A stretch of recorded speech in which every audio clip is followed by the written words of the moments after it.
nous ne voyons pas que nous sommes prisonniers de cet état de bien-être fabriqué par notre conscience. Quand on médite, on doit être libre de tout mouvement, de toute sensation. C'est-à-dire, il y a de la sensation, il y a du mouvement. Et ça veut dire qu'en fin de compte, ce n'est pas la situation qui est agitée, c'est nos sens.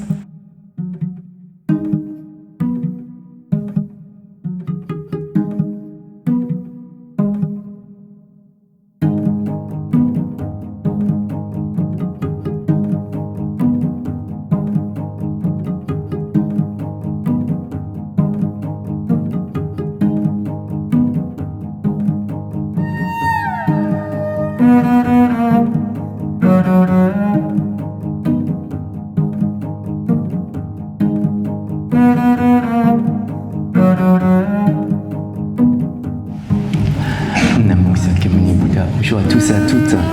Je vous souhaite la bienvenue aujourd'hui pour cette rencontre. Je sais qu'il fait très chaud dehors.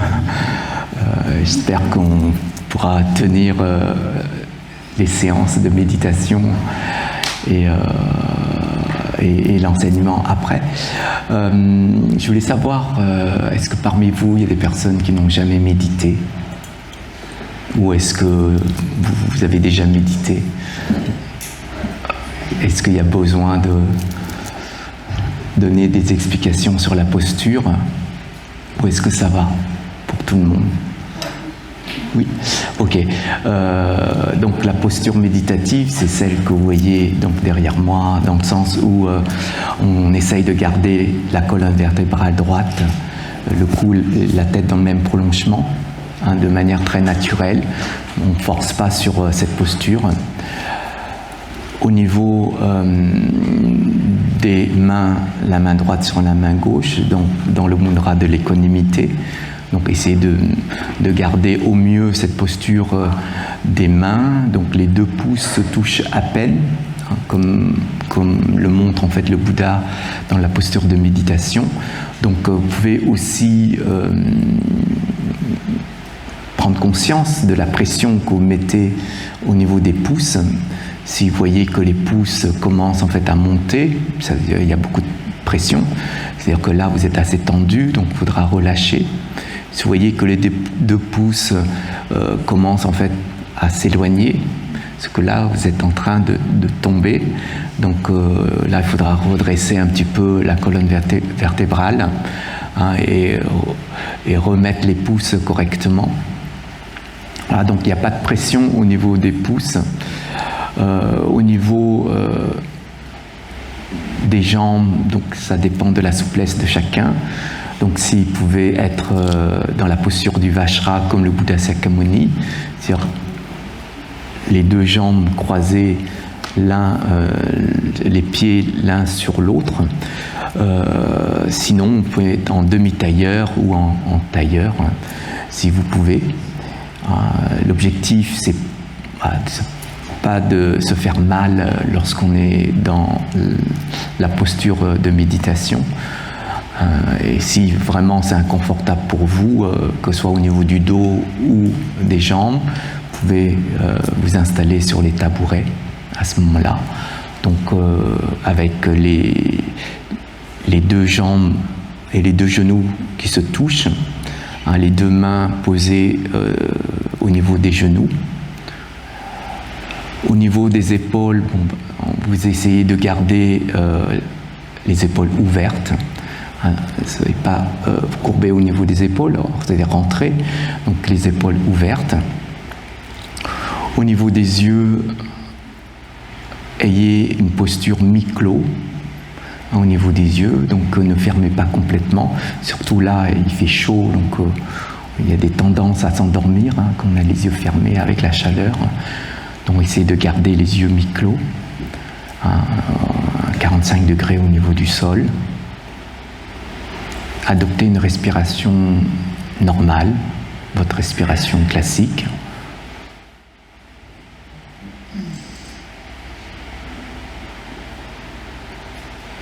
La langue au-dessus du palais pour aider la salive à circuler naturellement dans dans cette posture, on sent déjà qu'il y a quelque chose qui se pose. Dans un premier temps, on va poser la conscience au niveau du nez et juste observer l'air rentrer et ressortir au niveau du nez, sans parler de respiration.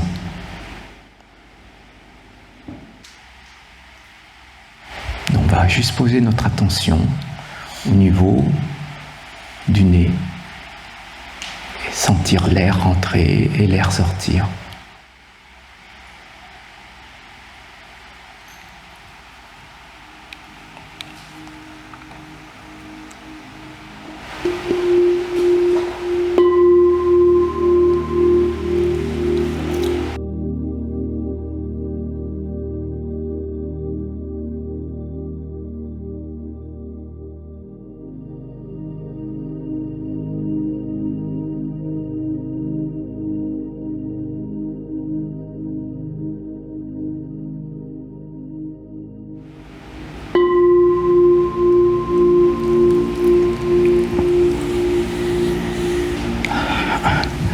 Est-ce que ça va? Pas trop chaud?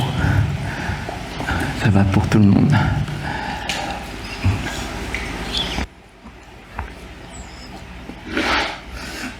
En fait, la condition que j'ai donnée par rapport à cette session, c'est juste de poser l'attention sur le nez, voilà. C'est-à-dire l'air qui rentre, l'air qui sort. Pas suivre l'air, juste poser cette conscience à ce niveau et voir voilà, l'air qui rentre, l'air qui sort. Dans un sens, ça fait partie du système de respiration qu'on a. On pourrait aussi méditer, si on respire par la bouche, méditer sur la bouche. Alors prendre cette zone et poser notre conscience dessus.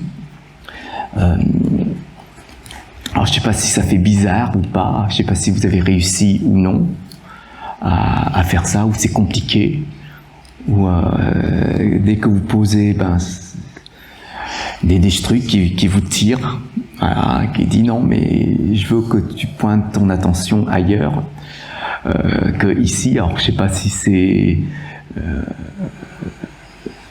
intéressant ou pas intéressant à ce moment-là pour le mental qui dit c'est pas intéressant de pouvoir méditer sur cette zone, alors je vais te diriger ailleurs. Alors je sais pas par rapport à ça, est-ce qu'il y a quelque chose qui vous gêne ou est-ce que c'est parti, on médite et puis oui. Moi j'ai trouvé que ça m'a aidé pour revenir. Des fois je sentais que je partais, mais le fait d'avoir une zone très précise pour revenir, ça va me raccrocher plus facilement que des fois quand on médite. Et voilà, j'ai trouvé que je partais mais je revenais aussi facilement. Tout à fait. Ça c'est un bon moyen pour les personnes qui sont très agitées. Beaucoup d'agitation au niveau mental. Quand vous posez, ça commence. Comme vous faites rien, c'est ça que vous voyez complètement. Quand vous êtes très très mental, donc ça nous aide à revenir, voilà, sur un point précis et à ne pas se laisser emporter, voilà, par l'agitation. Donc c'est ce qu'on appelle une concentration juste. Donc on est concentré sur quelque chose, on peut poser la concentration dessus et on reste dans ce type de concentration et on n'est pas pris par ce qui nous entoure ou même par nous, nos propres réflexions, nos propres agitations. Puisqu'on a des tendances en fait à être pris par le courant, par le mouvement. Vous voyez, ça, les personnes qui sont influençables. Quand vous êtes une personne, vous n'avez pas confiance en vous, par exemple, eh bien vous vous laissez emporter par les autres. Si les autres peuvent vous convenir ou peuvent vous donner voilà, des manières à ce que vous puissiez dire je crois en toi, je crois en vous.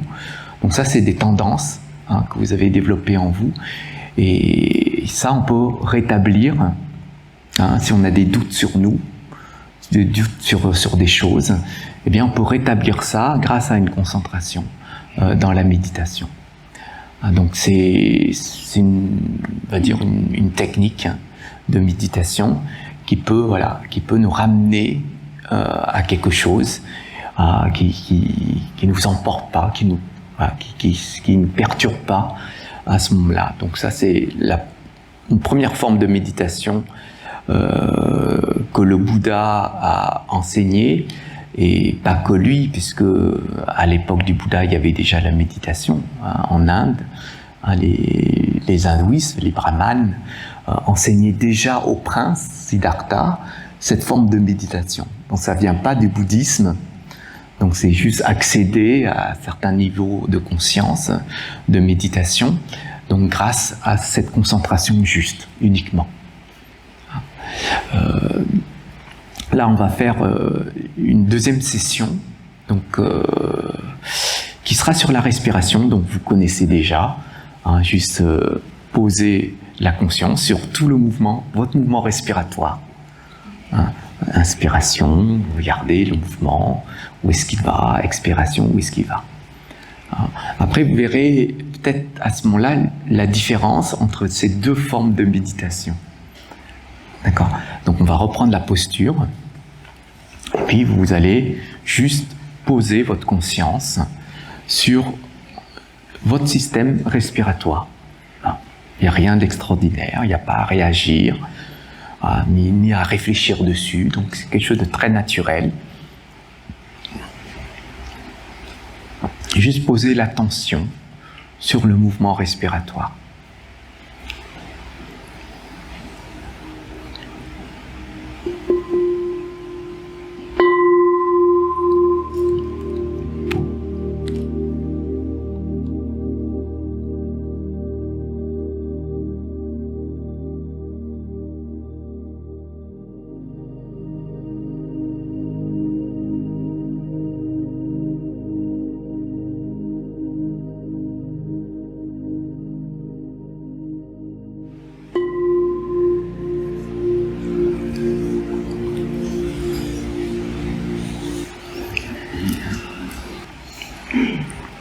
Alors, est-ce que vous avez vu la différence?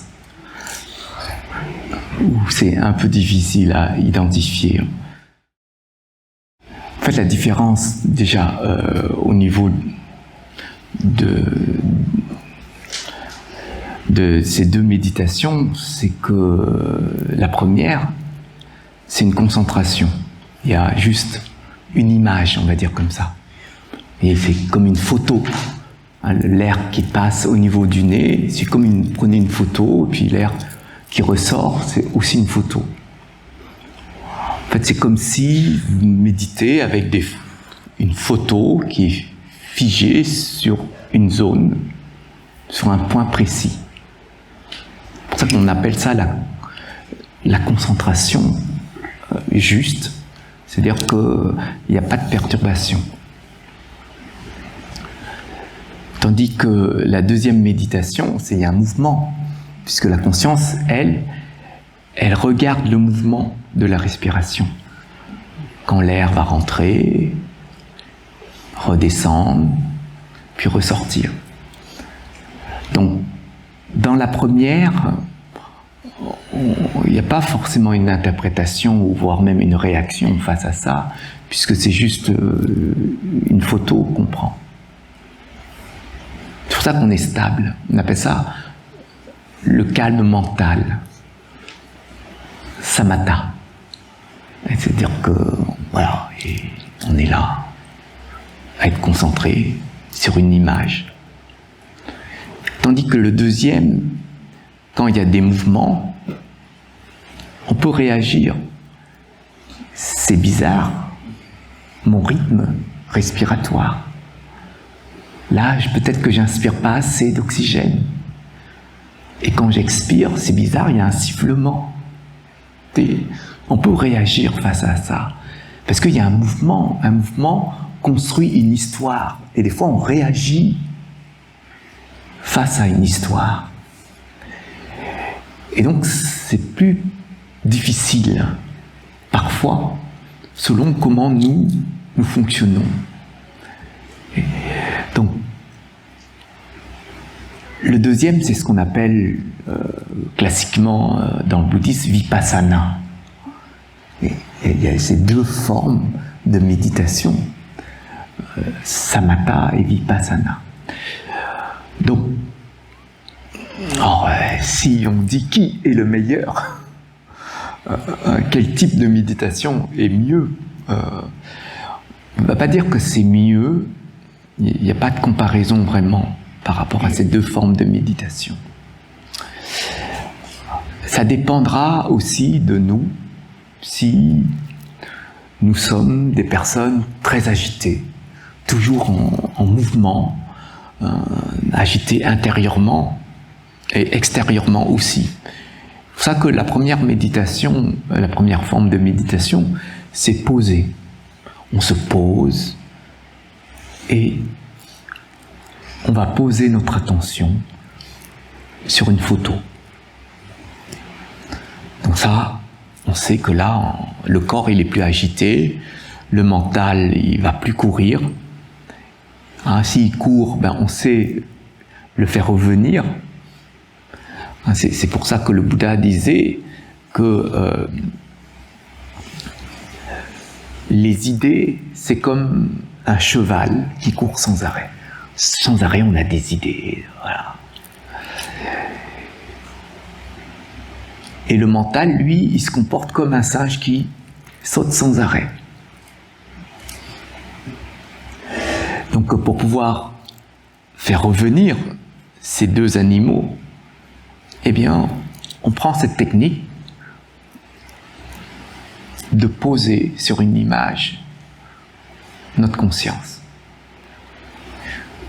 Et là, tout se pose, tout se fige. C'est pour ça qu'on rétablit à ce moment-là, en fait, le calme. Ça, des fois, les personnes qui sont très colériques, qui ont des émotions très fortes, eh bien, utilisent ces techniques-là pour poser l'émotion, poser la colère. Et quand vous êtes stressé, c'est pareil. Quand on est stressé, on nous demande de poser notre attention sur la respiration. Donc, quand vous méditez, vous pouvez méditer soit sur quelque chose qui est figé, une image, mais si vous figez chaque instant, chaque image va construire une histoire. Comme un livre, une BD, avant c'était comme ça. On faisait un dessin, puis un autre dessin avec un petit mouvement, un petit changement, puis après on tourne les dessins et on a un mouvement, tout simplement.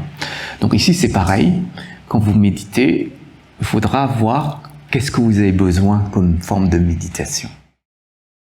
Quand on observe une image, il ne faut pas figer ce qui se passe. Il ne faut pas stopper. Si vous dites j'inspire, je sens l'air au niveau de mon nez et j'arrête de respirer, ça c'est pas bon. Il faut toujours continuer, ça veut dire qu'on se trouve toujours à l'extérieur, mais notre regard est sur ce point-là précis. Tandis que l'autre, on est aussi à l'extérieur de la respiration, mais on voit plus largement ce qui se passe. Donc c'est deux choses qui sont différentes, mais ça peut nous aider,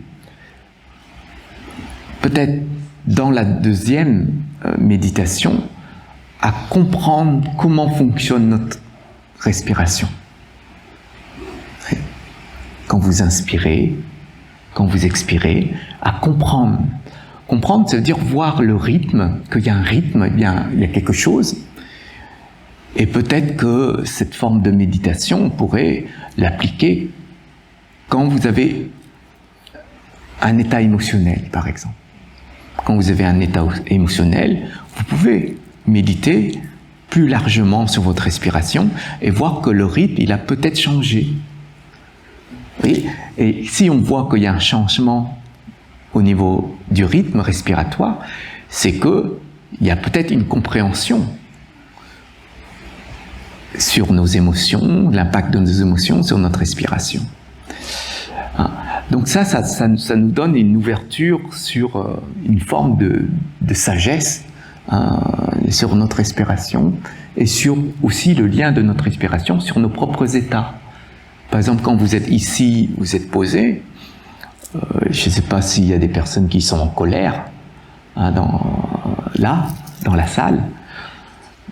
Alors, si vous êtes en colère, vous pouvez voir votre rythme respiratoire lié à la colère. Vous êtes stressé, par exemple.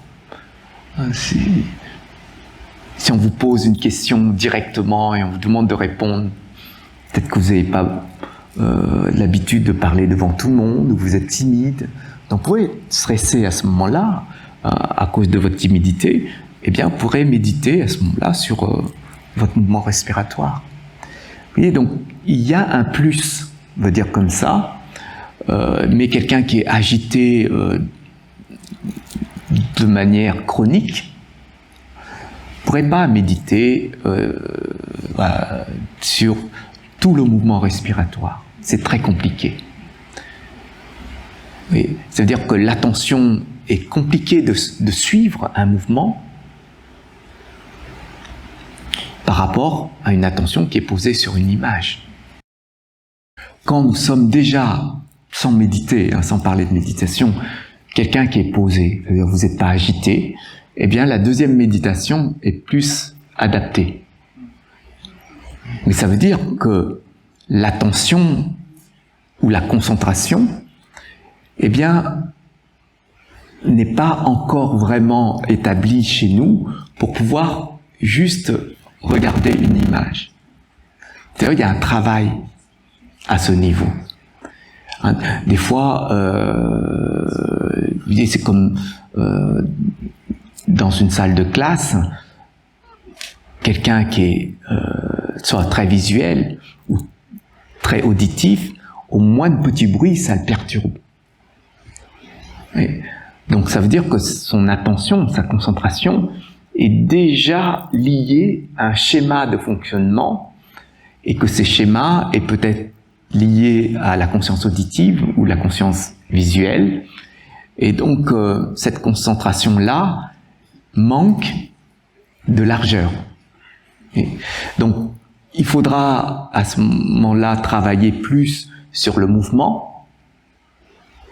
Quand quelqu'un est très sensible sur un point précis, il faudra méditer sur le mouvement. Quand quelqu'un qui est beaucoup sur le mouvement, eh bien, devra travailler sur cette forme de méditation qui est la concentration. En fait, nous avons besoin de ces deux choses, parce que tant qu'on n'a pas rétabli le calme mental, on ne pourra pas voir clairement un mouvement. Donc on ne peut pas dire que je suis plus pour l'un ou je suis plus pour l'autre. Il faudra les deux. Dans la vie du Bouddha, avant son éveil, il a traversé donc une période de 6 ans de pratique, rencontré des grands maîtres de méditation, mais ces grands maîtres lui a fourni juste cette première phase de méditation qui est le calme mental. Et il a juste accédé à 4 niveaux dans la méditation. Et ces 4 niveaux ne lui ont pas suffi à s'éveiller, à vraiment comprendre le processus de la souffrance qu'il a observé chez lui et chez les autres. C'est pour ça que derrière ça, le prince est parti méditer par lui-même. Et cette deuxième phase de méditation, c'est cette phase-là qu'on appelle vipassana, que le prince a pu accéder à cette forme de méditation et a accédé à cette clarté de connaissance sur tout le cycle de la souffrance et le chemin qui permet de se libérer des racines de souffrance. Et c'est cette méditation qui est différente par rapport à la méditation qu'on nous enseigne dans l'hindouisme. Dans l'hindouisme, on n'a pas ce niveau-là en plus dans la méditation. Il n'y a pas ce vipassana dans l'hindouisme. Donc, quand vous méditez, il faut déjà voir, vous, ce que vous avez besoin. Quelle forme de méditation vous avez besoin. Comme un objet méditatif, eh bien, vous devez comprendre quel objet méditatif vous avez besoin. Si aujourd'hui, vous prenez un objet méditatif qui vous perturbe, que vous n'avez pas encore géré ce schéma-là intérieur, eh bien, vous ne pourrez pas méditer sur un objet de méditation qui déclenche chez vous des émotions, par exemple. Donc, vous allez méditer sur quelque chose que vous aimez, et pas sur quelque chose que vous aimez pas. Mais dans la logique, on ne devrait pas être limité dans nos objets de méditation. Et on n'est pas aussi prisonnier de nos objets de méditation. C'est pour ça qu'on a le choix, quand on commence à méditer, sur les objets qui nous aident, qui sont des supports pour notre pratique, pour le calme mental. Donc on prendra un cadre, on prendra une musique, on pourra se concentrer. Mais il faut comprendre que c'est pas que ça. Il faudra à un moment donné apprendre à méditer sur ce qui nous perturbe. Et ça nous ouvre d'autres conditions dans notre pratique et beaucoup plus de souplesse. C'est là où on peut accueillir petit à petit le lâcher-prise. Parce que le lâcher-prise se fait au niveau des objets qui rentrent en conflit, qui rentrent en désaccord avec nous-mêmes. Quand on parle de lâcher prise, c'est lâcher ce qui nous perturbe. Ce qui ne vous perturbe pas, est-ce que vous devez lâcher? Ou est-ce que vous lâchez naturellement? Ou non? Enfin, souvent quand on aime, on lâche pas. Donc le lâcher prise, il est plus compliqué à ce moment-là, à se dire, je dois aussi lâcher ce que j'aime. Parce que c'est à travers ce que j'aime qu'il y a de l'attachement. Donc comme il y a de l'attachement, forcément, à un moment donné, il faudra lâcher. Et donc c'est quand même voilà, quelque chose qui devrait recadrer, réajuster par soi-même face à nos propres schémas intérieurs et se dire, en fait, pour être libre, je devrais tout lâcher. Parce que des fois, quand on est dans un confort, on est plus prisonnier du confort, mais la méditation si on n'a pas une méditation juste à ce moment-là, on verra pas qu'on est prisonnier. C'est parfois nous fabriquons notre bien-être et que nous voyons pas que nous sommes prisonniers de cet état de bien-être fabriqué par notre conscience. C'est comme un cadre méditatif. Un cadre méditatif, c'est un cadre au départ qui va nous aider à méditer correctement déjà, que ce soit la posture de confort, la posture physique. Quand vous méditez dans une assise où vous savez qu'à un moment donné il y aura une forme de douleur qui va apparaître, eh bien, vous allez peut-être vous positionner autrement, ou bien vous lever, ou mettre sur une chaise, ou mettre plus de coussins, parce que vous vous sentez mieux, et que ça va pas avoir un impact sur votre conscience, votre mental, à ce moment-là. Donc vous rentrez quand même dans un cadre de confort, qui est pas forcément au plus juste au départ. Lorsqu'on nous enseigne la posture, on n'est pas forcément au plus juste, mais on va céder d'un confort, on va dire, habituel de soi, pour petit à petit modifier ça. C'est-à-dire il y a une forme de progression dans la pratique. Sinon, on peut méditer et on ne progresse pas, parce qu'on reste dans un cadre de bien-être, et on ne voit pas que là, il faudra méditer sur la maladie, quand on est malade, ou bien quand on est malade, on dit « je ne suis pas bien, donc je ne médite pas ». On pourrait se dire ça. On est fatigué, on ne va pas méditer. Mais quand on est fatigué, on peut méditer sur la fatigue. Mais c'est nos tendances, en fin de compte. C'est nos tendances à nous faire dévier, en fin de compte, de ce qu'on devrait méditer et comprendre ces états-là. Quand on médite, on doit être libre de tout mouvement, de toute sensation. C'est-à-dire, il y a de la sensation, il y a du mouvement. Il y a peut-être un conflit sur la posture et sur la respiration.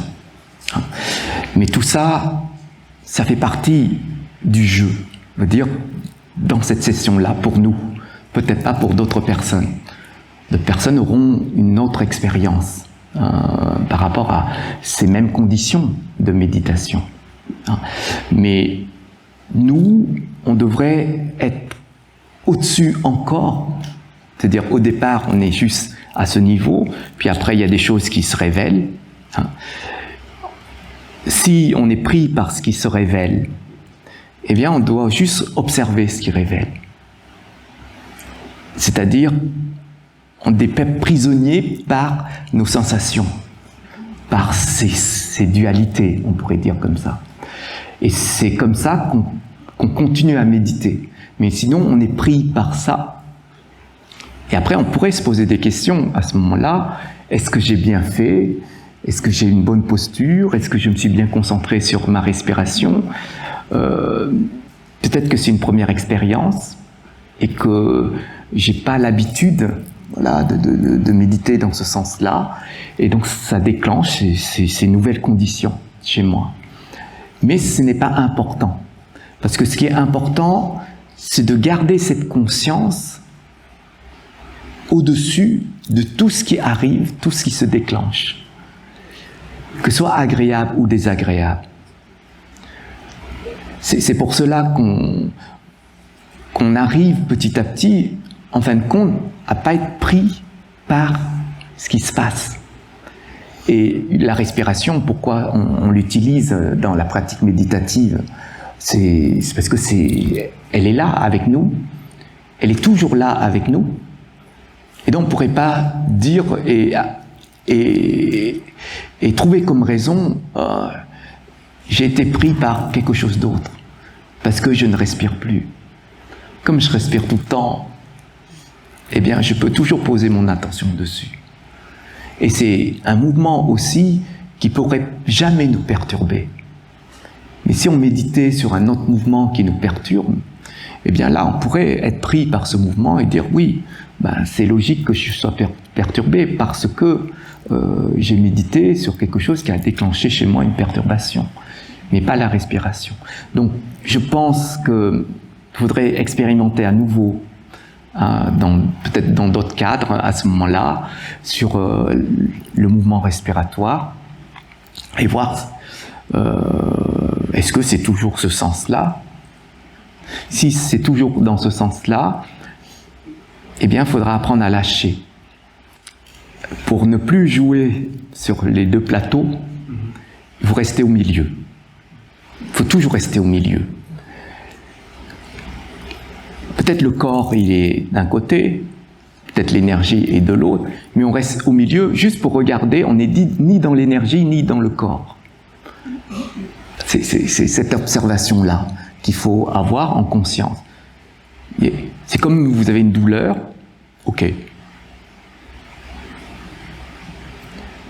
Mais si vous réagissez à cette sensation, c'est juste un phénomène, une douleur. Mais c'est un phénomène qui est ici avec nous, qui est avec notre corps. Soit on reste, on reconnaît, mais on reste pas figé. On reconnaît là, il y a quelque chose, ok.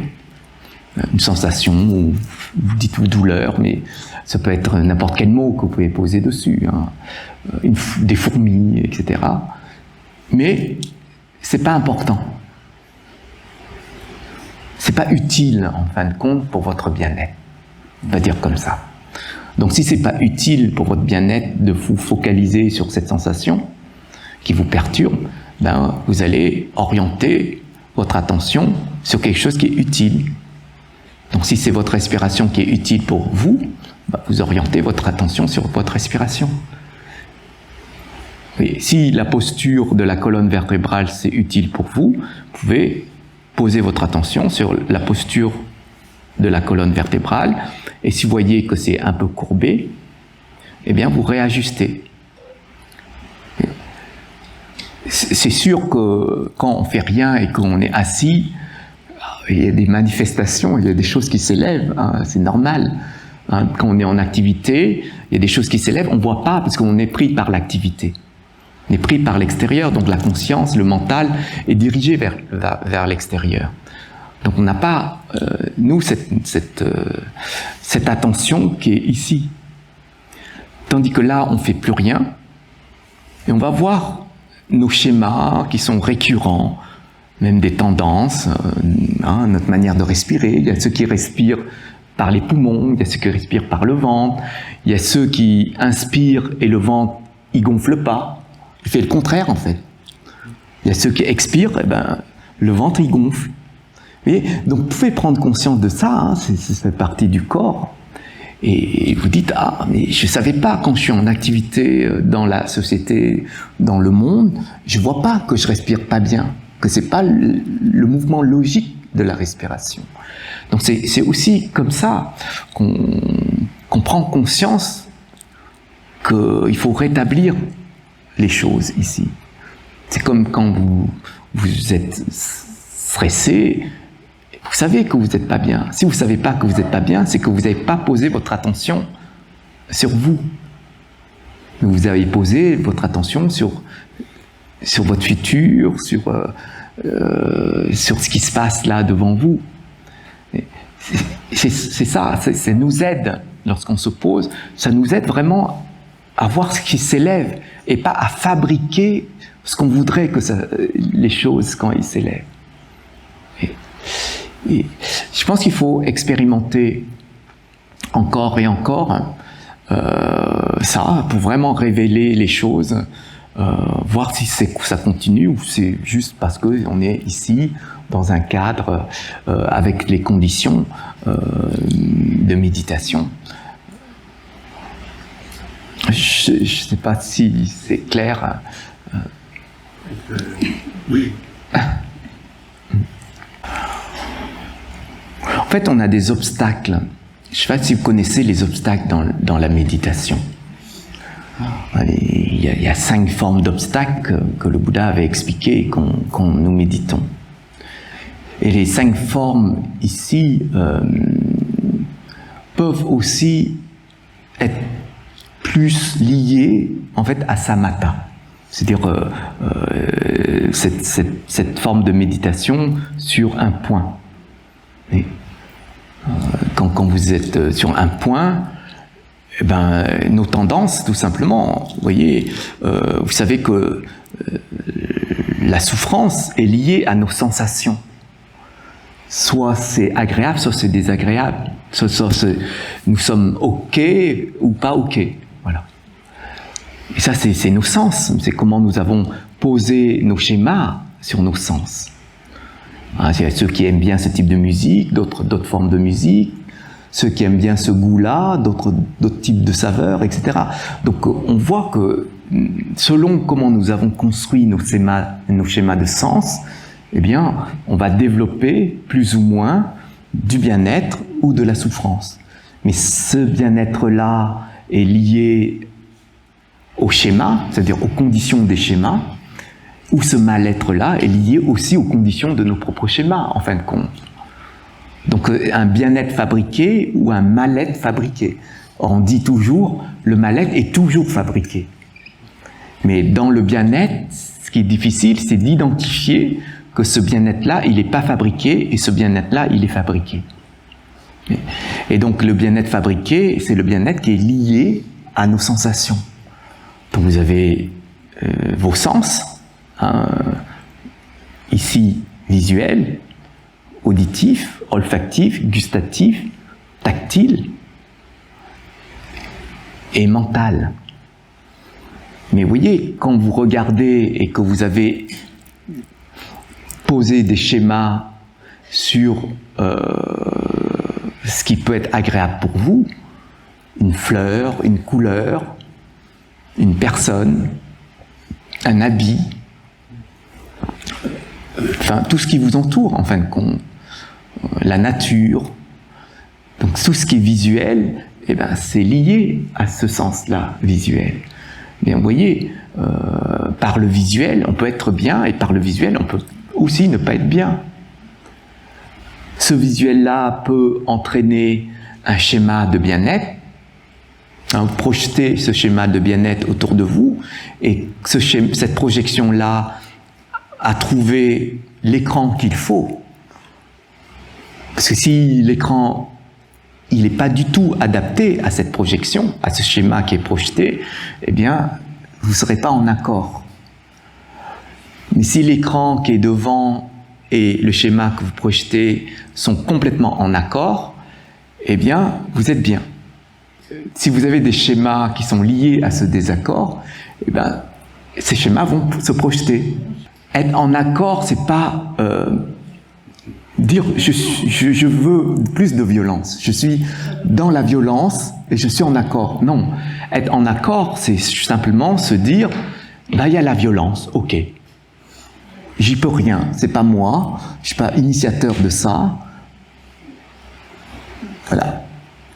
Bien sûr, avec les qualités qu'on a, on dit c'est la non-violence que je pratique, mais face à la scène de violence, j'y peux rien. C'est comme ça. C'est pas que je contribue, j'alimente en fait la violence. C'est que à ce moment-là, j'y peux rien. Ça veut dire tout simplement que je vais pas réagir à ça. Okay. Donc, il faudrait voir nos sens. C'est pour ça que dans les formes de méditation, il y a la méditation sur les sensations. Donc, il faudrait comprendre nos sens. Visuel, auditif, olfactif, gustatif, tactile, à quel moment, quelles sont ses limites. Quand vous dépassez les limites, ben, vous n'êtes pas bien, donc il faut regarder les limites, et regarder si vous arrivez à supporter, ou est-ce que vous cherchez tout de suite la facilité à fuir, ou à éviter. Parce qu'entre la fuite et à regarder si on arrive à supporter, il y a quand même une patience derrière. Quand on supporte, si on est patient. Quand on ne supporte pas, eh bien on est impatient. On veut tout de suite partir. Donc, le Bouddha il disait, à cause de nos sens, on s'agite, c'est-à-dire on réagit sans arrêt face à ça.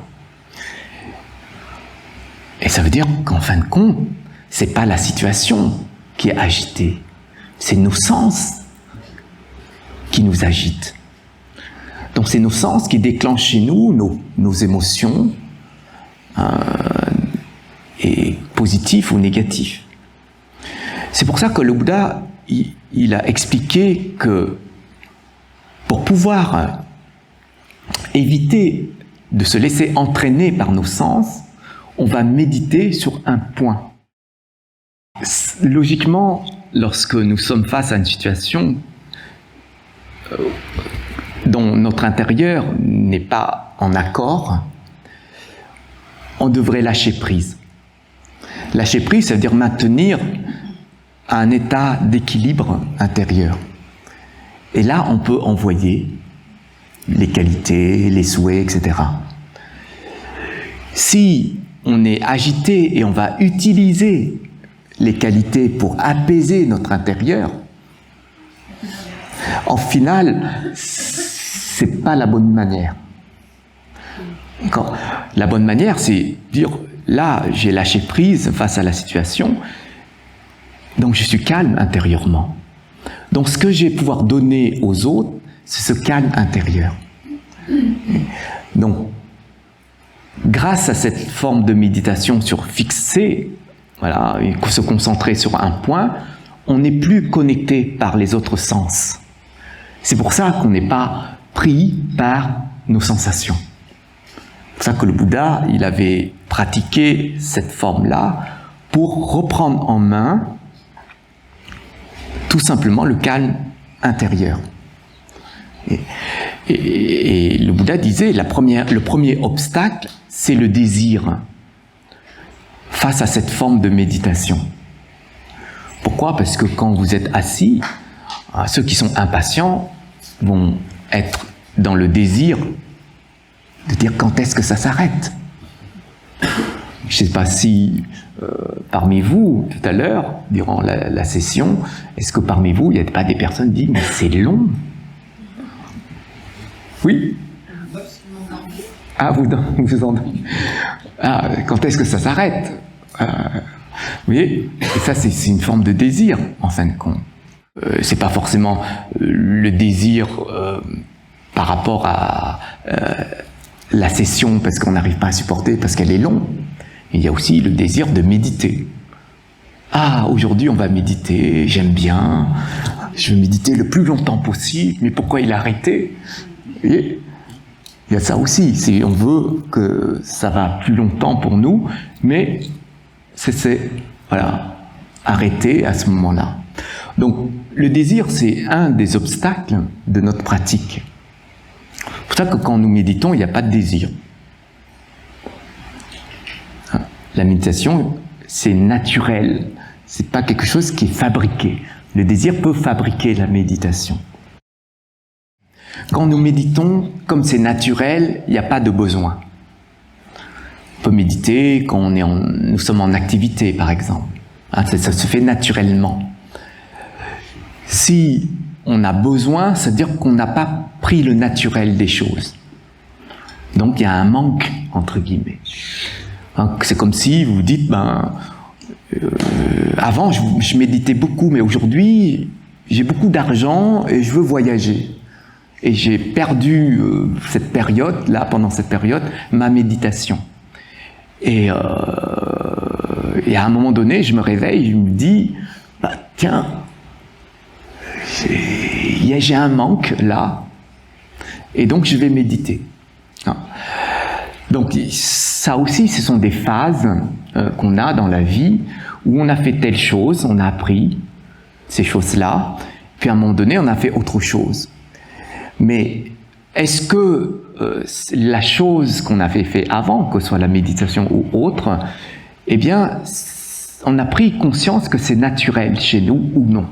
Ou est-ce qu'on a, pendant cette période-là, fabriqué la méditation et on a eu un vécu, une expérience pendant des années sur la pratique de la méditation? C'est pas pareil. Parce que quelqu'un qui a compris que méditer c'est naturel dira toujours « je médite tout le temps ». Sauf que à des moments, il y a un voile qui est passé devant et que je ne vois plus. Parce que méditer, c'est juste savoir, prendre conscience de. C'est un voile, par exemple, d'avenir, par exemple, de projet. Et puis, j'ai fait une fixation sur le futur. Et donc, je ne suis plus au présent. Donc, il faut voir à ce moment-là les différents facteurs qui ont été mis en place pour nous, pour méditer. Mais dans la logique, quelque chose de naturel, il n'y a pas de désir. Le seul désir, c'est de pouvoir méditer vite. C'est simplement ça. Mais on ne peut pas méditer vite, puisque méditer, c'est l'instant présent. Et l'instant présent, il n'y a pas de futur. Et donc, on ne peut pas accélérer la méditation. Et donc, il n'y a pas de sens à ça. Donc, il y a juste le désir de dire « je veux méditer plus ». C'est-à-dire qu'au lieu de méditer 10 minutes, je vais méditer 1 heure. Il y a ce désir-là. Si c'est naturel chez vous, vous n'avez pas besoin de méditer parce que la méditation est juste un terme qui a été utilisé pour expliquer aux gens revenez à l'essence même des choses. Mais en fin de compte, si votre conscience est là, et prenez conscience de chaque instant de votre vie et de ce qui se passe intérieurement et extérieurement, il n'y a pas besoin de méditer. Si on conçoit le terme méditation et qu'on pose des définitions, des schémas derrière, et qu'on est pris par cette définition de méditation, on sera limité dans notre pratique. Parce que la méditation, il n'y a pas de limite. Et quand on définit la méditation, on sera limité. C'est pour ça que dans méditation, alors je ne sais pas comment on définit dans le langage occidental, mais dans le langage du Bouddha, hein, quand on parle de méditation, cela signifie stop, stop, c'est-à-dire arrêter, c'est-à-dire l'agitation, c'est pour ça qu'on parle de samatha, stop, et l'autre, c'est voir les choses telles qu'elles se présentent, dans la réalité de leur essence. C'est ça, méditer. C'est pour ça que quand vous méditez sur un processus, hein, par exemple sur le désir, vous pouvez méditer sur vos propres désirs, vous devez voir en fait l'essence. Mais pour voir l'essence du désir, on ne peut pas voir simplement ce qui est à la surface du désir, c'est-à-dire notre manière de fonctionner, ce qui tourne ici, intérieurement, mais voir qu'est-ce qui enclenche ça. Et pour voir les choses clairement, il faut arrêter, stopper tout mouvement. C'est pour ça que stopper tout mouvement, c'est ce calme mental qui est naturel chez nous, qu'on retrouve grâce à cette concentration juste. Que ce soit ici, sur nos propres processus, ou que ce soit ce qui nous entoure. Et le désir, c'est un point, en fait, qui freine notre pratique. C'est pour ça que comme c'est naturel, il n'y a pas de méditation. Ça fait partie de la vie, tout simplement, de l'essence de notre vie, parce que la conscience est toujours là. En fait, on ne perd pas conscience. Ce qui voile notre conscience, c'est tous nos schémas. C'est ça, en fin de compte. Des fois, cette nature de conscience est bien là, mais on met une couche de conscience qu'on a construite dessus. Et on vit sur cette couche-là.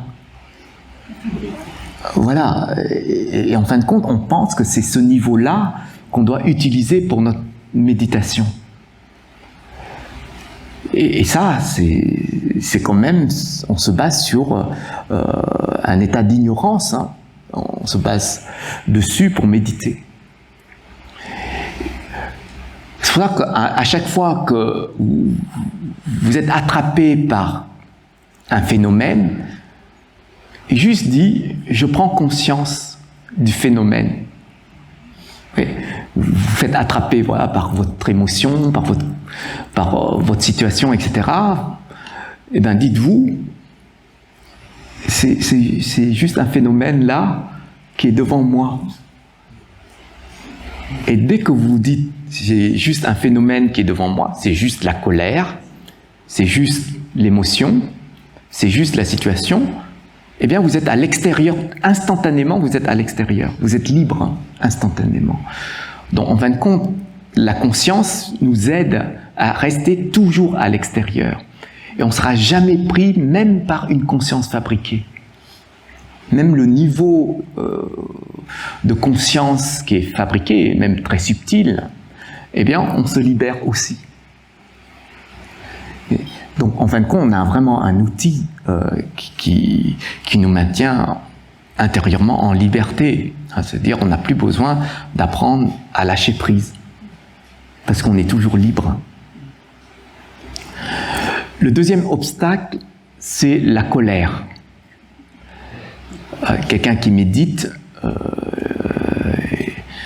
qui veut avancer, si vous méditez pendant je sais pas, 5 ans, 6 ans, et qu'on vous dit « tu n'as pas avancé ». Comment vous allez réagir? Ça vous dites « c'est pas grave, je continue ». Mais est-ce que je continue dans le bon sens? Alors, il faut qu'on se pose des questions par rapport à ça. Ça fait 5 ans que je pratique. Soit la personne est aveugle, c'est possible, elle ne voit pas mon évolution, soit j'ai évolué juste un petit peu, ou bien j'ai pas évolué, peut-être que j'ai pas pris le bon sens. des choses et que je pensais toujours que la méditation c'est comme ça. En fin de compte, c'est pas du tout ça. C'est-à-dire peut-être que là, je dois demander, questionner les autres personnes qui avancent, comment ils pratiquent. Et donc c'est un bon moyen aussi pour nous. Mais si on réagit mal face à ça, en fait, c'est l'ego. C'est l'ego qui nous rattrape. Et donc, on va peut-être s'énerver contre la personne ou contre nous-mêmes. Après, on va se culpabiliser. Ah, c'est de ma faute. Qu'est-ce que j'ai fait? J'aurais pas dû regarder toujours YouTube ou prendre toujours une appli pour méditer. Donc, ça dépendra. Ou bien, j'avais interprété la méditation de cette manière. C'est des fois, quand on médite, on pense que méditer, c'est comme ci ou comme ça. Et donc, la colère, c'est vraiment un frein et on ne peut pas avancer avec cet état-là. Et même quand vous méditez, il fait trop chaud, j'ai trop de douleur, j'arrive pas à supporter.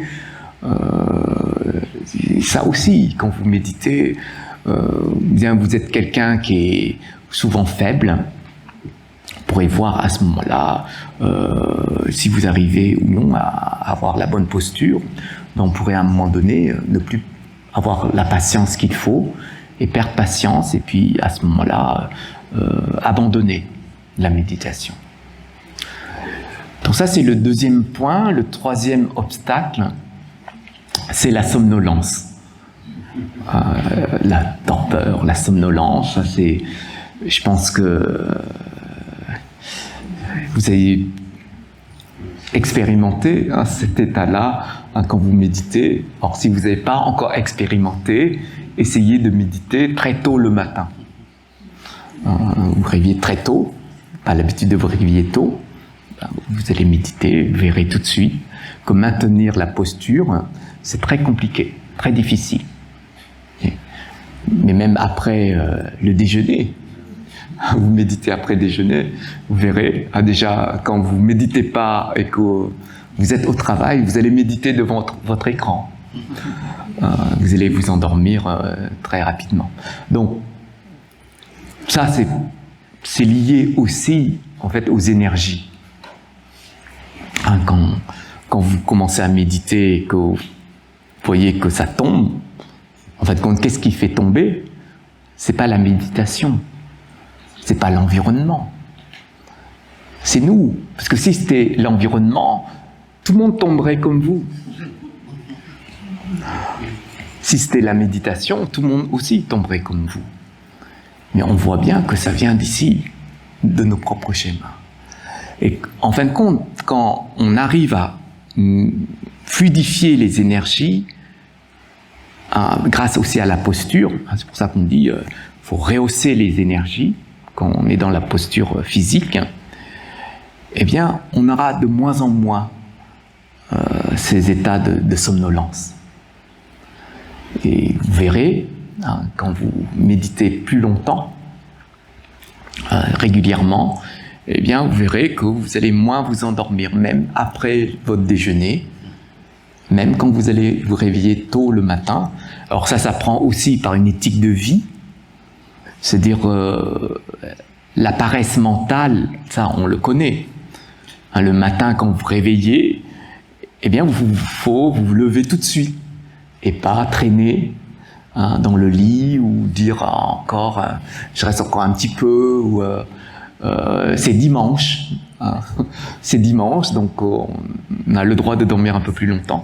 Donc ça, ce sont des tendances que vous développez, et ces tendances-là, eh bien, ne sont pas en accord avec la méditation. C'est pour ça qu'on tombe. D'habitude, quand on se réveille, même si c'est 3 heures du matin. Et c'est pour ça que quand on arrive à vraiment à être régulier dans la pratique, eh bien, il y a des courants en fait d'énergie qui vont se modifier, des choses qui vont se fluidifier naturellement. Donc ça c'est d'une manière logique. Après si vraiment on tombe, si vous voyez que vous tombez vraiment, ben vous levez, vous faites un tour, vous buvez. Je ne sais pas si quand vous conduisez loin et longtemps et qu'il fait soleil comme aujourd'hui, après le déjeuner, vous voyez, quand vous conduisez, il y a beaucoup plus de facilité à piquer du nez. C'est pour ça que souvent, il y a des pays qui font la sieste après le déjeuner. Mais ça, c'est aussi, c'est soit vous gaspillez trop d'énergie dans la concentration, c'est-à-dire je veux me concentrer sur ce point-là. Et en fin de compte, sans le savoir, vous utilisez de l'énergie pour vous concentrer, au lieu de dire je me concentre naturellement. Quand vous utilisez de l'énergie, vous allez vous fatiguer. Voilà, et ça vous tire vers le bas dans la posture. Donc quand vous voyez que là, vous êtes en train de travailler sur la concentration, eh bien là, il faut faire attention parce que ça peut en fait nous tirer vers la somnolence à ce moment-là. C'est ça qu'on fait après des activités, on mange des chips, qu'on conduit, ça. Hop, on parle à quelqu'un à côté. Voilà, donc c'est des astuces à ce moment-là. Mais pour la méditation, c'est on se lève, on boit un coup, et puis après on revient dans la posture. Donc la somnolence, ça arrive souvent quand on pratique dans certaines périodes de la journée. Après, vous avez l'agitation mentale, qui est un vrai obstacle. Ceux qui sont très mentales, qui sont toujours en train de réfléchir, penser, tourner sans arrêt, ici, eh bien, quand vous méditez, vous voyez bien, des fois, j'entends des personnes me dire « j'y arrive pas, ici, ça bouge sans arrêt, trop d'agitation ». Eh bien, ça, c'est un obstacle. Donc, c'est pour ça qu'on se concentre sur un point précis pour calmer cette agitation. Le dernier, c'est les doutes. Les doutes. Les doutes, par exemple, vous doutez, par exemple, de l'enseignement. Quand vous méditez sur l'enseignement, puis tout d'un coup, vous doutez. Vous doutez sur le Bouddha. Il a dit ça, puis quand vous commencez à méditer, on m'a expliqué ça. Le bouddhisme explique comme ci, comme ça. Après, vous doutez, vous dites non, mais la posture de méditation, c'est comme ça, ou la conscience doit fonctionner comme ci, le mental comme ça. Donc vous doutez. Les doutes, en fait, vous n'arrivez plus en fait à être sur la voie médiane. En fin de compte, c'est soit d'un côté, soit de l'autre. Oui. Ça, c'est un vrai obstacle dans la pratique. Vous doutez sur ce que les maîtres enseignent, sur la Sangha. C'est pour ça que les doutes peuvent être positionnés sur le Bouddha, l'éveil, le Dharma, l'enseignement, la Sangha. Voilà. Ou bien vous doutez aussi sur votre pratique. Quand vous méditez, vous n'avez plus confiance, en fin de compte, sur votre pratique. Donc ça vous freine. Voilà, donc certains éléments pourraient freiner votre pratique ou même stopper votre pratique. Donc il faut faire attention à ces éléments-là. Et pour pouvoir se dégager de ces éléments, le Bouddha avait enseigné en fait une structure dans la posture de méditation sur le niveau de concentration. Le premier niveau, c'est connecter notre conscience sur l'objet qu'on a choisi pour méditer. Que ce soit un objet extérieur ou un objet intérieur. Vous connectez. Donc cette connexion vous permet déjà de vous figer sur quelque chose et pas vous tirer vers autre chose. Donc ça, c'est un moyen pour éliminer la somnolence. Quand vous êtes fixé et pas construire, pas travailler sur la fixation. Encore, juste poser votre conscience sur l'objet. Et quand vous êtes posé dessus, eh ben vous maintenez donc cette attention sur l'objet de méditation. Sans réagir, sans vous poser de questions, sans mettre d'étiquette dessus. Et ça élimine les doutes. C'est-à-dire que vous êtes là, vous n'êtes pas ailleurs. Vous voyez ? Quand vous êtes posé sur cet objet, il y a forcément de l'accueil, de l'acceptation, puisque vous avez choisi l'objet de méditation. À ce moment-là, la joie va s'élever. Il y a une joie naturelle. C'est pas une joie qui est fabriquée. Cette joie, elle est naturelle. Et cette joie élimine derrière la colère. Et quand cette joie remplit complètement, en fin de compte, cet espace intérieur chez vous, vous êtes dans cet état de sérénité. Et cette sérénité, par contre, est conditionnée par la joie. D'accord ? C'est-à-dire que vous êtes calme, grâce à cette joie naturelle, non fabriquée. D'accord ?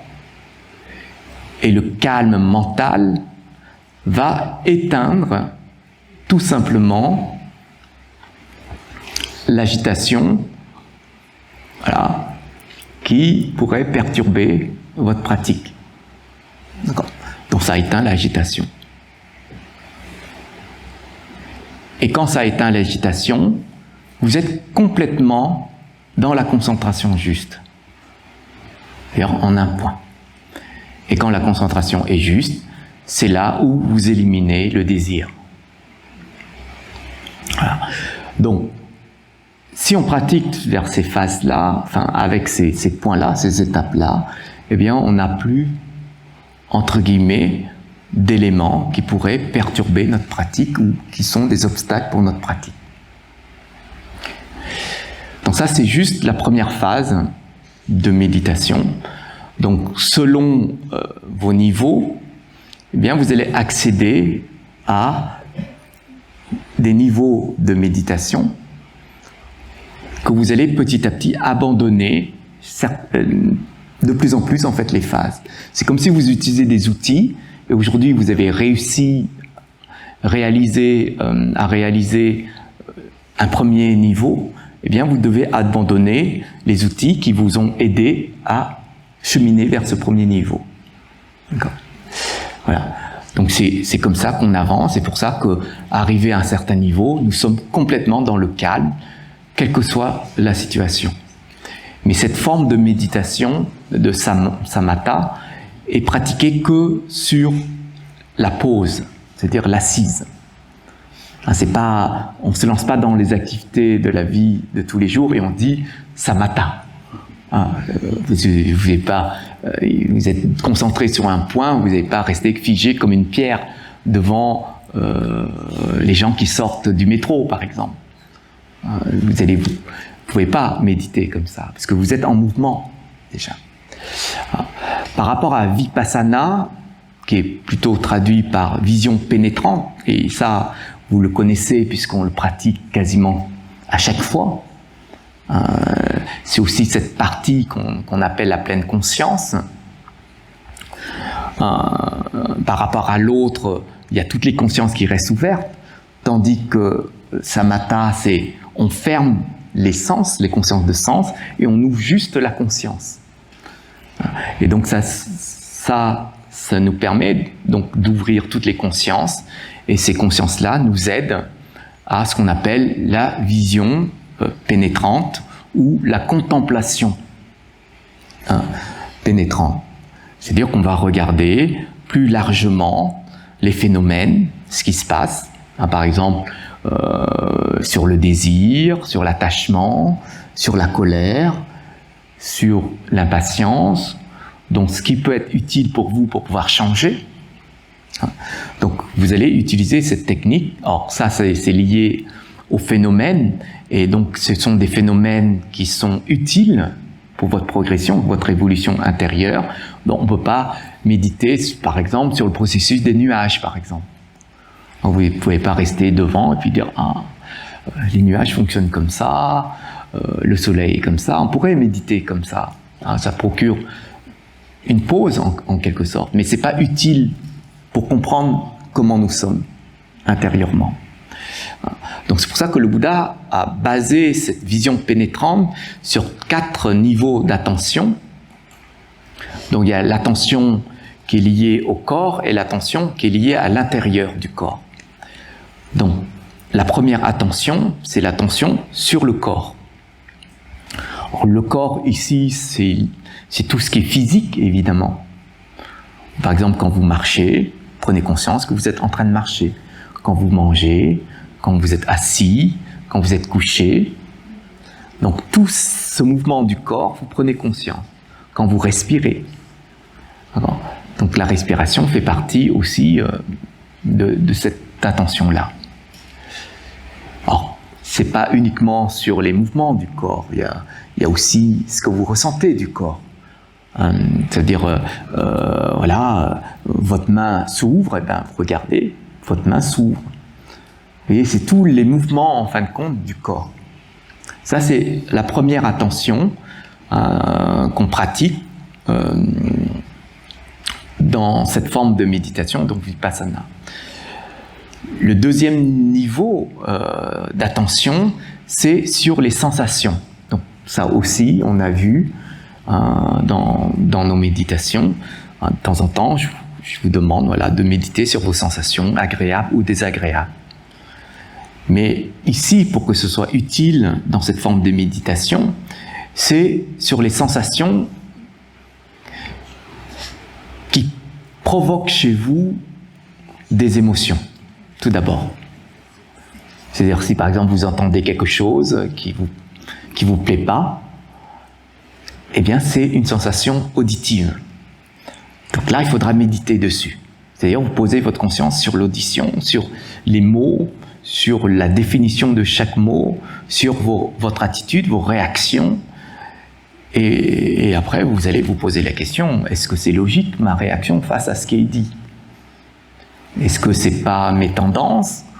Ou est-ce que c'est juste un mot, donc qui n'est pas important ? Ou est-ce que je mets trop d'importance aux mots qui viennent vers moi ? Et la définition d'un mot, ça peut être bénéfique, bien pour nous, ou pas bien pour nous. Donc il faut voir si c'est juste ou pas juste de se comporter ou de réagir comme ça. Donc vous méditez réellement sur ça, ou bien visuellement, même au niveau des odeurs. Il y a des personnes qui sont sensibles aux odeurs, donc vous pourrez méditer sur cette sensation des odeurs, ou des sensations au niveau physique, les douleurs par exemple, ou la chaleur, ou le froid. Donc vous pouvez méditer dessus. Donc pour pouvoir méditer sur le froid, évidemment, il faut soit vous attendez l'hiver, puis vous allez méditer sur le froid chez vous ou dehors, quand il fait très froid. La chaleur, là, on est en plein dedans. Voir si vous arrivez à supporter sans mettre la clim ou le ventilo, ou dormir sur quelque chose où vous sentez vraiment de la chaleur. Donc regardez vos limites. Vous pouvez supporter la chaleur ou le froid ou les autres sens. Donc ça vous donne déjà un point de repère sur vos sens. Donc ça c'est la deuxième attention. La troisième attention, c'est sur votre mental. Là, c'est plus compliqué. Parce que là, vous voyez, on vient du corps et après on vient des sensations. Donc c'est quand même lié, entre guillemets, au corps non physique. Mais là, c'est au niveau mental. Donc c'est plus compliqué à discerner, à voir, à poser l'attention. Donc pourrez-vous, quand les sensations, c'est OK pour vous, c'est-à-dire les sensations ne vous perturbent plus, c'est-à-dire vous pouvez méditer comme ça pendant pas mal de temps. Donc là, vous pouvez regarder vos schémas mentaux. Là, il y a encore une pensée qui est en train de s'élever, il y a une réflexion sur cette pensée, il y a une réaction, il y a une histoire qui est construite, etc. Pouvez-vous méditer dessus ? Donc ça vous permet, vous, de comprendre que vous avez généré un scénario, réalisé ce scénario, et derrière, vous rentrez dans le scénario et vous jouez ce film-là. Donc ça, c'est un peu plus compliqué, parce qu'on n'a pas l'habitude déjà, d'une part, de dire je regarde à l'extérieur mon mental, hein, parce que quand on se dit c'est mon mental à moi, donc je suis dedans et puis il fonctionne et c'est moi qui fonctionne comme ça, donc c'est plus compliqué. C'est pour ça que il faut générer des conditions pour voir le mental. Et pour avoir les bonnes conditions, c'est juste se poser. Donc dans un premier temps, vous préparez le terrain pour que vous puissiez voir votre mental fonctionner quand vous êtes dans les activités extérieures. Et donc pourrez-vous arriver à ce niveau de méditation grâce à cette attention-là. Et le quatrième, c'est l'attention sur les phénomènes, et tout type de phénomènes, extérieurs ou intérieurs. Donc, c'est là où il y a tout un apport, en fait, de connaissances sur la vacuité. Parce que si on n'a pas cette connaissance de vacuité, on peut juste méditer sur le phénomène, juste phénomène de chaud, de froid, et ça s'arrête là. Mais si on a le support qu'il faut au niveau connaissance pour cette forme de méditation, eh bien on peut comprendre les choses et ne pas construire de lien avec ces phénomènes-là. Parce que s'il y a des phénomènes qui s'élèvent et que vous connectez, ça veut dire vous construisez un lien avec ces phénomènes, derrière il y a un nœud qui va se créer. Si c'est agréable, il y a un nœud qui va se créer à nouveau. Si c'est désagréable, il y aura aussi un nœud qui va se générer. Et donc derrière, il faudra faire le travail inverse de détachement, de lâcher prise. Donc ça va vous demander du temps et de l'effort pour renverser le sens de ce que vous avez généré. C'est pour ça que le support de connaissance est important à ce moment-là pour dire c'est juste un phénomène. Et ce phénomène-là est lié à l'impermanence. C'est impermanent. Quand vous êtes malade, c'est impermanent. Et quand vous avez perdu votre maison, c'est l'impermanence. Et donc, dans ce sens-là, c'est plus facile, en fin de compte, à accepter et puis à lâcher, à aller de l'avant.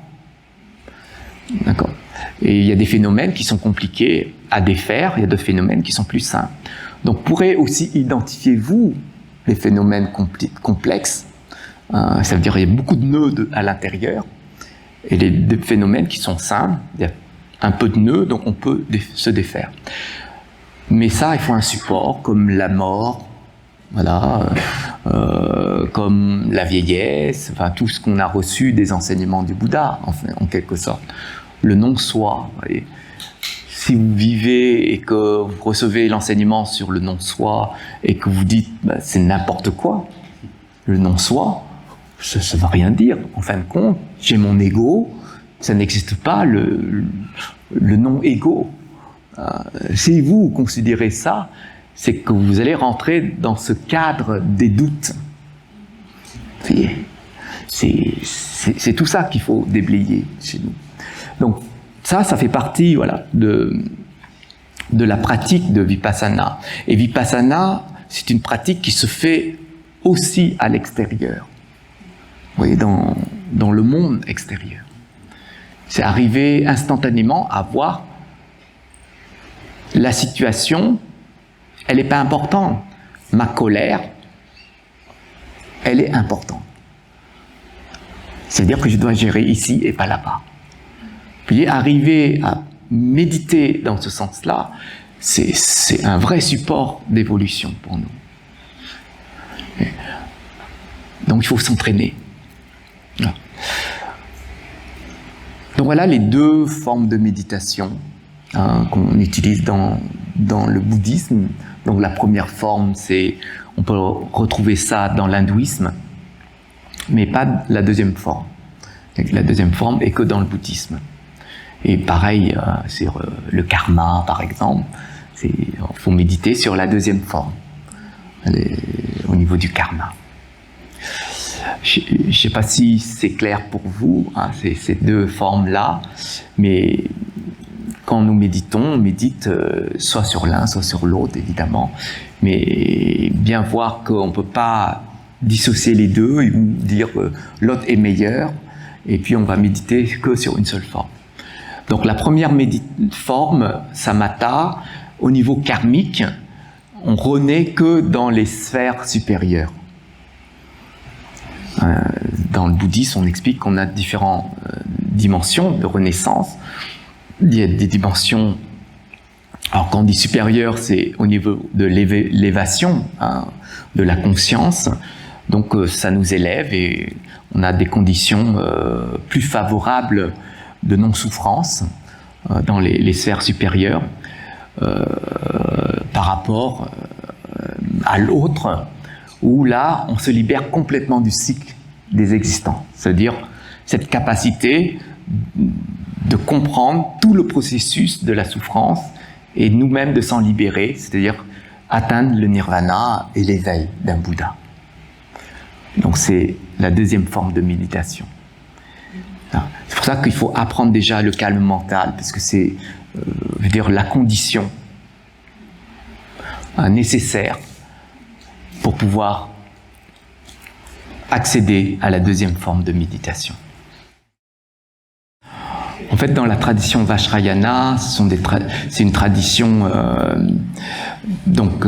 qui est tirée aussi vers des outils sur les postures de yoga, au niveau respiratoire, au niveau des énergies, beaucoup sur les énergies d'ailleurs, les canaux subtils aussi, mais ça ne fait pas partie, on va dire, de la méditation. Le Bouddha avait enseigné ça. Le Bouddha, il avait enseigné cette partie-là, mais c'est pas dans la partie, on va dire, traditionnelle du bouddhisme, qui est le petit véhicule, le grand véhicule.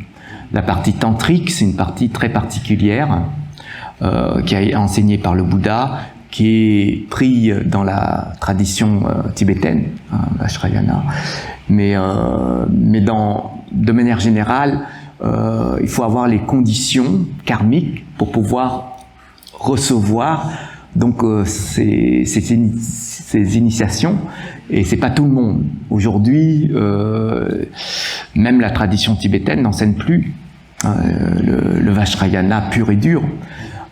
Donc c'est aussi dans ce sens que c'est pas utile pour l'instant.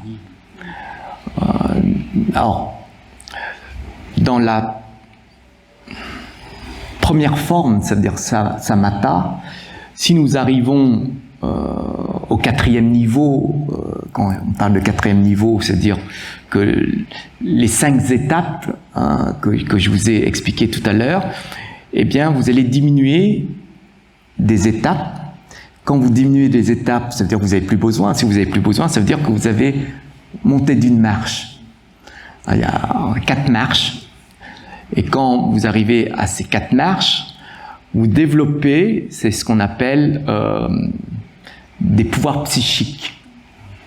Bon, je dis pas ça pour vous motiver, évidemment. Je dis juste ça pour vous expliquer. Les pouvoirs psychiques, le pouvoir en fait de voir les autres dimensions.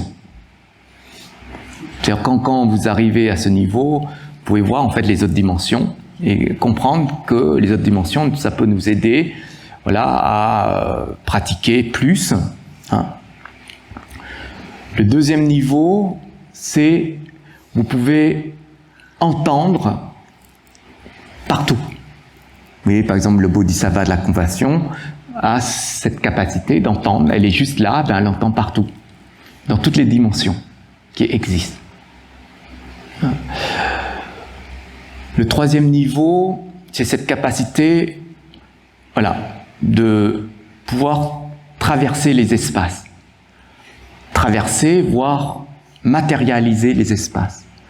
Or, je vous dis ça, on pourrait dire bah, c'est n'importe quoi, dans la rationalité des choses, dans la logique de ce qui se passe.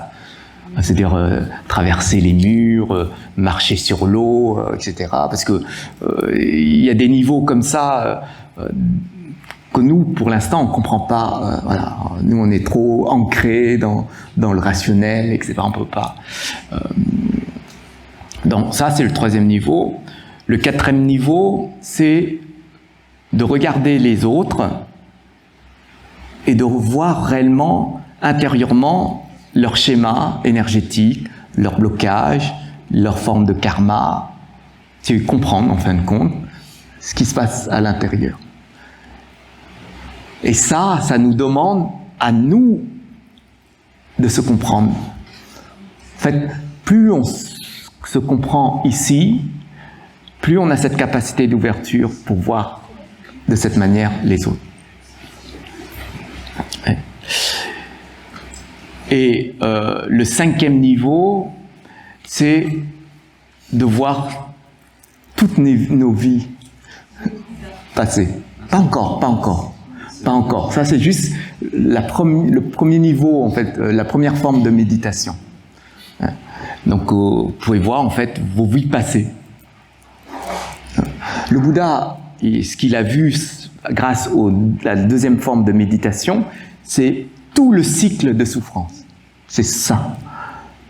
C'est pour ça qu'il a atteint 3 niveaux d'éveil, et dans le premier niveau d'éveil, il a déjà atteint les 5 niveaux. Déjà.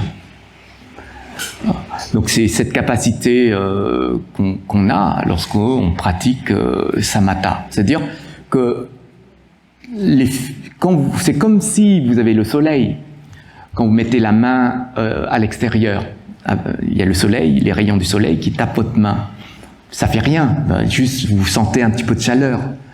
Mais quand vous concentrez les rayons du soleil à travers une loupe, et ça passe, ça atteint votre main, cette concentration, qu'est-ce qui se passe? On brûle, on brûle tout simplement. Eh bien, la méditation samatha, c'est pareil. C'est-à-dire que vous êtes tellement concentré, c'est un fil, c'est une puissance énergétique, oui, que vous pourrez tout transformer, tout modifier. C'est pour ça que nous, on conçoit la matière, mais en fait, il n'y a pas de matière, c'est juste une agrégation en fait, d'éléments, d'atomes, de molécules, etc. Mais à l'intérieur, il y a du vide. C'est juste un assemblage d'éléments. Mais comme nous sommes tellement ancrés sur l'assemblage d'éléments, eh bien, tout est consolidé. Nous aussi, nous sommes consolidés. C'est pour ça que quand on arrive à ce niveau-là de méditation, la puissance énergétique qu'on peut renvoyer juste là, à ce niveau. Et donc, c'est comme ça que les phases au niveau méditatif, à travers ces 2 formes, peuvent vraiment nous aider à évoluer, à progresser, mais à aussi comprendre notre pratique.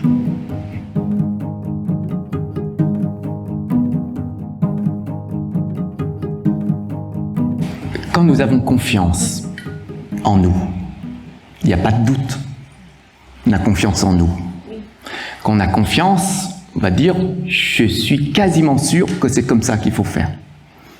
Parce que j'ai confiance. Si je prends conscience des résultats de ce qu'il faut faire, des actions que j'ai faites, et que ces résultats ne montrent pas que c'est juste,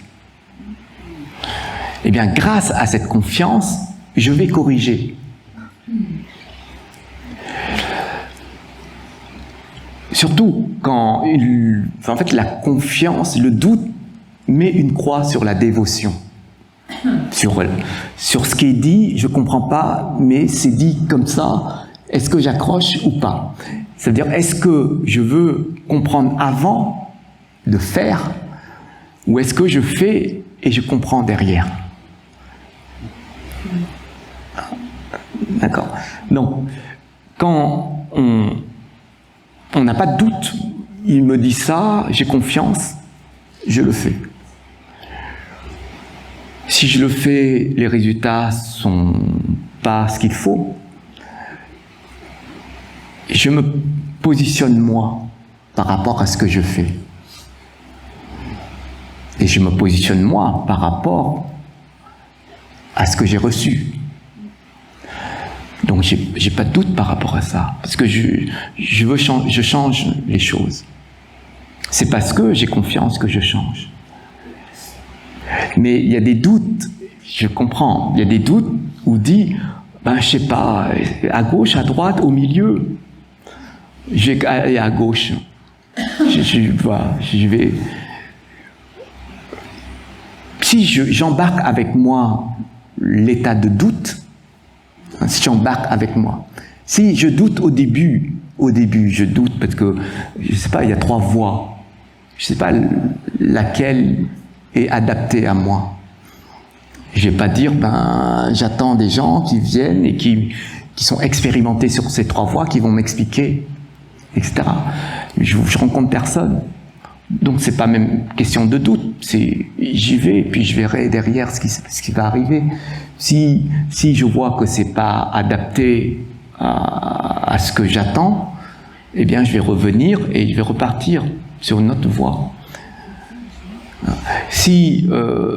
En fait, les doutes, c'est au niveau du mental, d'accord ? Quand on se met au niveau du mental, il faut être sûr qu'on n'avance pas. Quand quelqu'un qui réfléchit à dire comment je fais pour allumer la télé, il va réfléchir, c'est quel bouton, etc. Le temps de réflexion, il n'y a rien qui se fait au niveau de la télé. Mais celui qui dit, il y a plein de boutons, je teste. J'appuie sur tous les boutons et tout d'un coup, ça tombe bien sur le bon bouton. En fait, il aurait avancé, lui, parce qu'il a agi. Donc, il y a 2 manières de fonctionner. Celui qui doute, il pourra toujours rétablir les choses. On va dire que c'est des doutes constructifs. Mais celui qui n'a pas de doute, il sera toujours dans l'avancement, mais c'est aussi constructif, puisqu'il va voir que là, ça ne fonctionne pas, ok, là, ça fonctionne, ok. Donc, mais il n'a pas de doute, dans un sens. Il ne perd pas de temps, en fin de compte, à s'élever au niveau du mental pour se questionner ou pour dire... Encore. Mais quand on parle de doute ici, on parle de doute au niveau du dharma. Ça, c'est autre chose. Donc,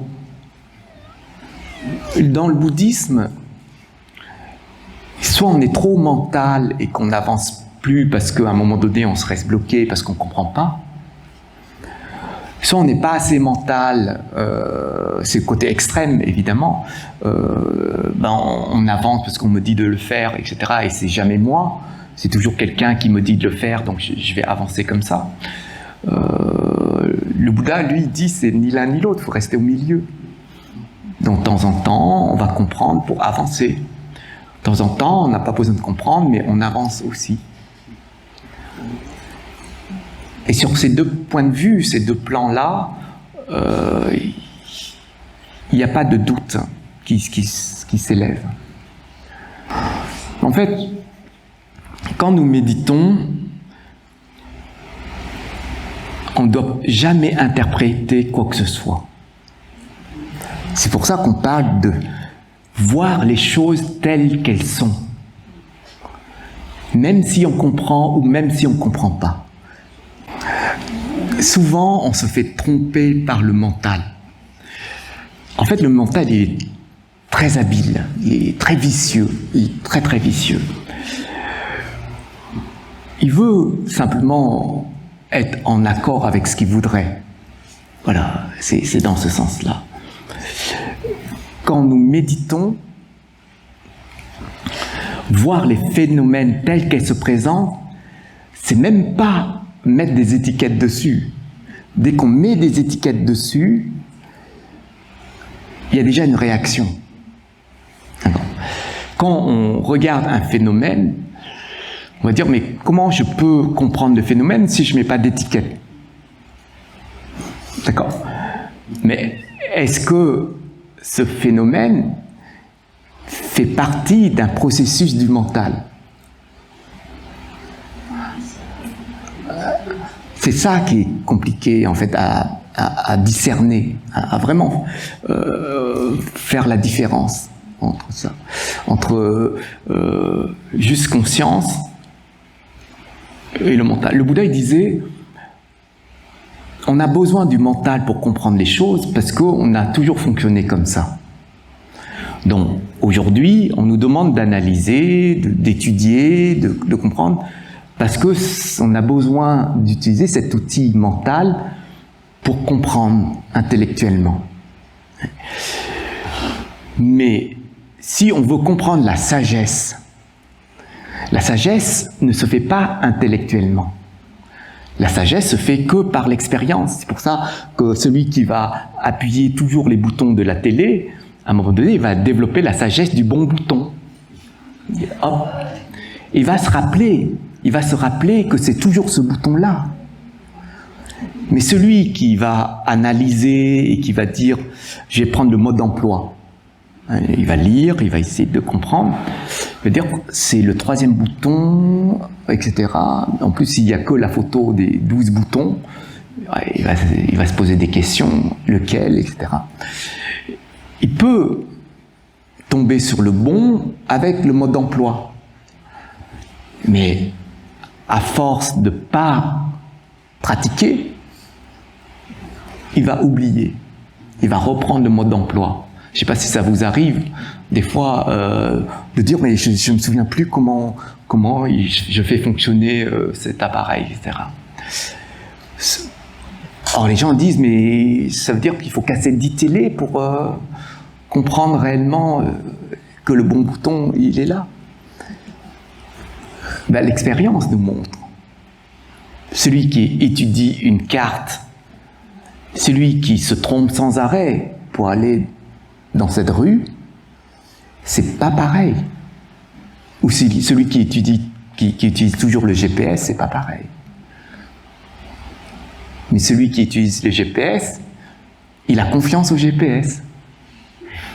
Mais parfois, vous voyez, parfois le GPS ne nous mène pas forcément à l'endroit qu'on voudrait. Donc celui qui se trompe, il saura à ce moment-là qu'il ne faut plus passer par là. Et d'ailleurs, je pense qu'on a déjà fait l'expérience avant. On n'avait pas de GPS. On avait une carte, on n'a pas forcément les petits chemins ou les petites rues. Donc, il faut se baser sur voilà, des niveaux d'outils, des niveaux de moyens qui sont adaptés à notre évolution. C'est pour ça aussi que dans la pratique de la méditation ou de la sagesse, eh bien, l'IA aujourd'hui ne correspond pas au bouddhisme. Et l'IA, l'intelligence artificielle, il y a pour le monde extérieur, ok, mais pas pour l'évolution intérieure. C'est pour ça que le Bouddha il disait, vous pouvez manger ce qu'il faut pour l'extérieur, mais pour l'intérieur, prenez correctement la nourriture qu'il faut. Si vous prenez de la mauvaise nourriture, d'une nourriture qui n'est pas adaptée pour votre évolution intérieure, évoluer intérieurement, c'est pas au niveau de l'intelligence, au niveau des connaissances, du savoir du monde, c'est l'évolution en fait de ce qui se passe au niveau de vos états. Donc, ça se discute évidemment. Je ne vais pas rentrer dans ça, mais c'est vrai que pour le bouddhisme, l'IA n'a pas sa place pour l'évolution intérieure.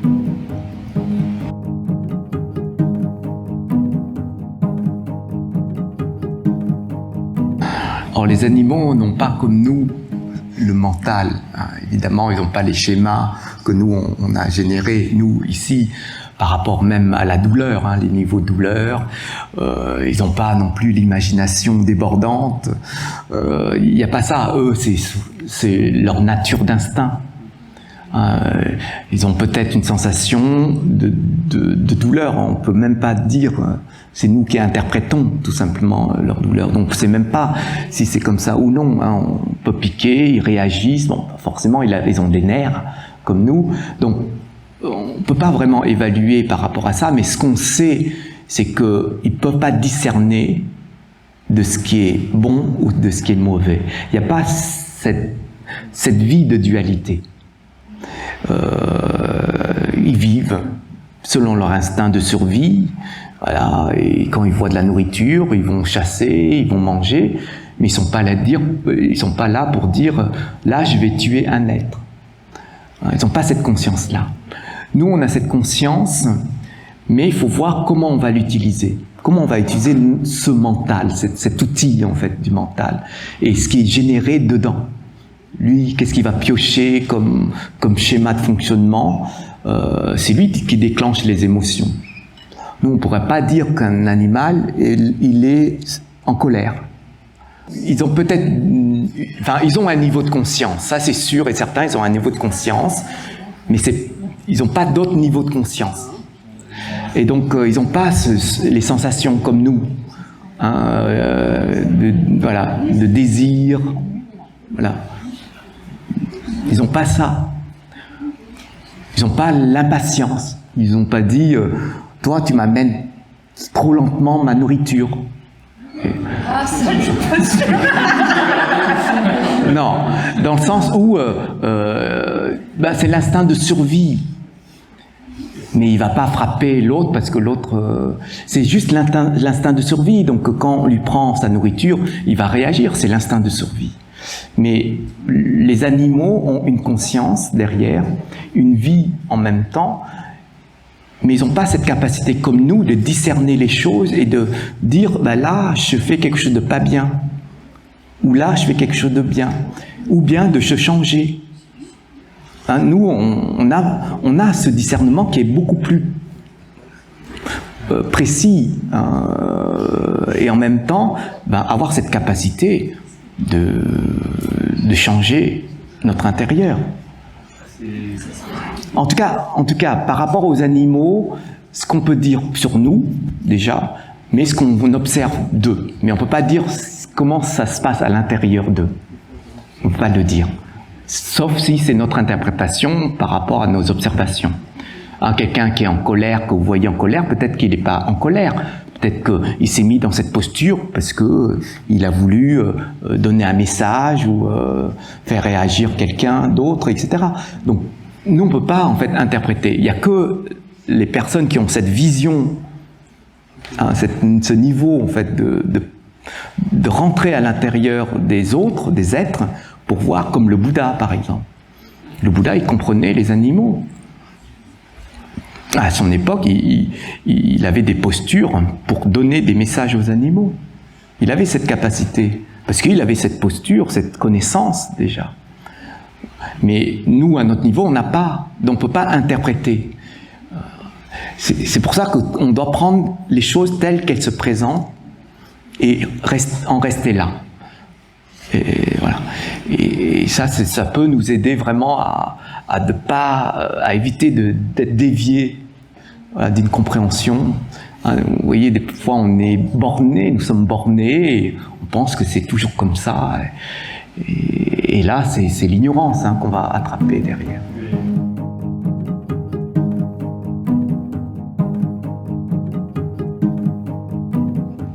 Si on regarde bien autour de nous, tout est énergie. Tout est énergie. Et les énergies se transfèrent. Il y a des schémas qu'on génère et ça va se transférer, comme transférer le stress, la colère, etc. Les êtres qu'on aime, il y a aussi une énergie entre nous et cet être-là. Et forcément, après la mort, c'est-à-dire au moment où la personne décède, c'est l'énergie qui va sortir, entre guillemets. C'est pour ça que le corps, lui, il va rester là, il va se décomposer il n'y a plus d'énergie. Et donc cette énergie peut être imprégnée selon les éléments, selon les êtres vivants aussi. Ces énergies peuvent être imprégnées dans ces éléments-là. Ça peut être à travers une plante, un animal, un rêve, ou des personnes qui ont cette capacité de se connecter directement à l'énergie, tout simplement. Donc ça, ce sont des choses qui peuvent arriver dans nos propres expériences de vie. Le seul truc, c'est qu'il ne faut pas qu'on se laisse emporter par l'émotion. Si par exemple on lâche, voilà, on laisse partir nos proches, on est voilà, dans la tristesse, etc. Mais après la tristesse, on redevient quelqu'un qui est posé, quelqu'un qui est ouvert. Voilà. Mais si on a ce type d'expérience, pas par l'émotion, bien là on peut considérer que c'est OK. Hein. Que là, oui, il y a une manifestation ou quelque chose, un message. J'entends souvent des personnes me dire ça, il y a des messages à travers le sommeil, des personnes proches, pendant une certaine période, et après, c'est fini. Donc, ça dépend de chacun. Je pense qu'on va s'arrêter là. On va juste faire la dédicace. Et puis on va redescendre.